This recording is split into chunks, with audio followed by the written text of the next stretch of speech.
امیر اور غریب، ترقی یافتہ اور ترقی پذیر، فلاحی اور غیر فلاحی، ہر طرح کے ممالک عالمگیر وبا سے متاثر ہیں۔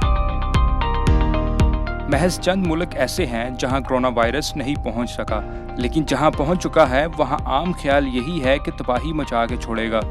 حقیقت اس خیال کے برعکس ہے۔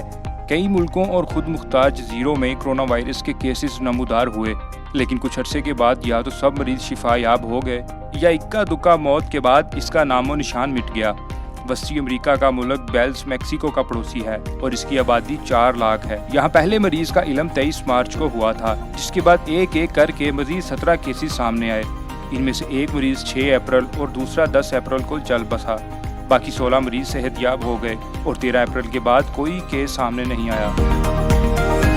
فاکلینڈ جنوبی بحیرہ اقیانوس میں واقع ہے، جس کی کل آبادی 3500 ہے۔ یہ جزائر برطانیہ کی عملداری میں ہیں۔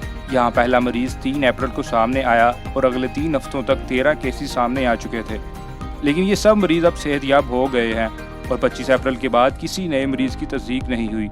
دنیا کا سب سے بڑا جزیرہ گرین لینڈ قطب شمالی اور بحیرہ اقیانوس کے درمیان واقع ہے، جس کی آبادی 56,000 ہے۔ یہ جزیرہ ڈنمارک کے زیر نگیں ہے۔ یہاں 16 مارچ کو پہلے مریض کی تصدیق ہوئی تھی اور اگلے 3 ہفتوں میں مزید 10 مریضوں کا علم ہوا۔ یہ سب وائرس کو شکست دینے میں کامیاب رہے اور 4 اپریل کے بعد یہاں کوئی کیس سامنے نہیں آیا۔ جنوبی امریکہ کا ملک سری نام برازیل کا ہمسایہ ہے اور اس کی آبادی 6.25 لاکھ ہے۔ یہاں پہلے مریض کا انکشاف 13 مارچ کو ہوا تھا، جس کے بعد مزید 9 کیسز معلوم ہوئے۔ ان میں سے ایک 3 اپریل کو دم توڑ گیا، جبکہ باقی صحت یاب ہو گئے۔ 1 اپریل کے بعد یہاں پر بھی کوئی نیا مریض سامنے نہیں آیا۔ اب تک 212 ملکوں اور خود مختار خطوں میں کرونا وائرس کے کیسز رونما ہو چکے ہیں۔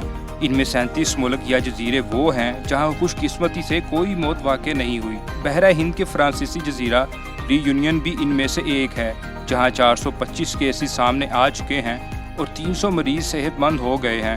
اینگلا بیچ بحیرہ اقیانوس میں جزائر غرب الہند میں واقع ہے اور اس کی آبادی 15,000 ہے۔ یہ برطانیہ کی عملداری میں ہے۔ یہاں 26 مارچ کو 2 اور پھر 2 اپریل کو تیسرے کیس کی تصدیق ہوئی۔ تینوں مریض صحت یاب ہوئے اور اس کے بعد کوئی نیا کیس سامنے نہیں آیا۔ Bright star T V, Pakistan.